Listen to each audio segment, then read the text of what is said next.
நம்ம இன்னைக்கு இன்றைய வர்த்தகம் எப்படி இருக்கும், ஷேர் மார்க்கெட்டினுடைய ஸ்டேட்டஸ் என்ன அப்படிங்கிறத இன்னைக்கு எப்படி இருக்குன்னு பார்க்கலாம்.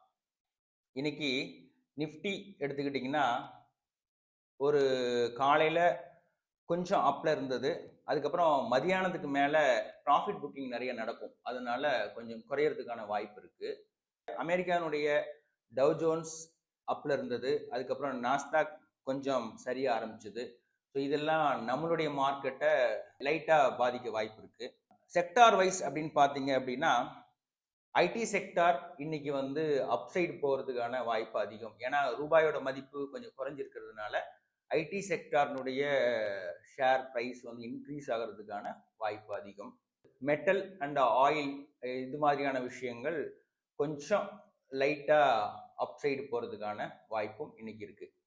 அதுக்கப்புறம் எஃப்எம்சிஜி பொருட்கள் பார்த்தீங்கன்னா இந்த ட்ரம்ப்போட இந்த டேரிஃப்னால ஏற்றுமதி கொஞ்சம் ஸ்ட்ரகிளில் இருக்காங்க. ஸோ அதனால அது வந்து குறையறதுக்கான வாய்ப்பு இருக்கு. எஃப்எம்சிஜி ப்ராடக்ட் அல்லது எஃப்எம்சிஜி செக்டாரில் இருக்கிற ஸ்டாக்ஸ் எல்லாம் இன்னைக்கு வந்து கொஞ்சம் குறையறதுக்கான வாய்ப்பு நிறையவே இருக்கு.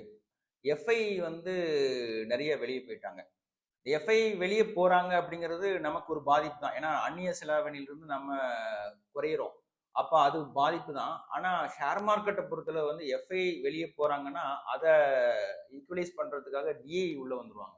ஸோ அந்த டிஐ உள்ள வர்றதுனால நமக்கு இந்த ஆவரேஜ் மார்க்கெட் வந்து பாசிட்டிவா தான் இருக்கும் அப்படின்னு நம்பலாம். இன்னைக்கு நீங்க பார்க்க வேண்டிய பங்குகள்லாம் என்ன அப்படின்னு பார்த்தீங்கன்னா குறிப்பாக இன்ஃபோசிஸ், டிசிஎஸ், ஹெச்சிஎல் டெக் இதெல்லாம் நீங்கள் பார்க்கலாம். இன்ஃபோசிஸில் இப்போது 10,000 பேருக்கு மேலே வேலைக்கு ஆள் எடுத்திருக்காங்க. அதே சமயத்தில் டிசிஎஸ்ல 30,000 பேருக்கு மேலே வேலையை விட்டு எடுக்க போகிறாங்க. ஸோ இதுவும் கவனிக்க வேண்டிய விஷயம்தான். பட் இன்னைக்கு மார்க்கெட் ஸ்டேட்டஸ் பொறுத்தளவு வந்து இன்ஃபோசிஸ், டிசிஎஸ், அப்புறம் ஹெச்சிஎல் டெக் இதெல்லாம் ஐடி ஸ்டாக், இதெல்லாம் கொஞ்சம் அப்சைடு போகிறதுக்கான வாய்ப்பு அதிகம். அதை நீங்கள் கவனிக்கலாம்.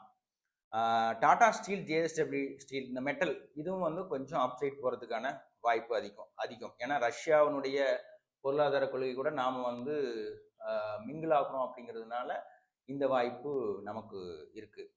அதே மாதிரி பேங்கிங் செக்டர் எடுத்துக்கிட்டோம் அப்படின்னா ஹெச்டிஎஃப்சி பேங்க், ஐசிசி பேங்க் இதை வந்து கொஞ்சம் ஸ்டாண்டர்டாக தான் போகும். மேபி சைட்வேஸில் போகிறதுக்கான வாய்ப்பு அதிகம்தான். இதுதான் இன்னைக்கான மார்க்கெட் ஸ்டேட்டஸ். இதை கொஞ்சமாக புரிஞ்சுக்கிட்டு இதில் நீங்கள் அனலைஸ் பண்ணி சரியான ஸ்டாக்கை தேர்ந்தெடுத்து இன்னைக்கு ப்ராஃபிட் பண்ணுறதுக்காக வாழ்த்துக்கள்.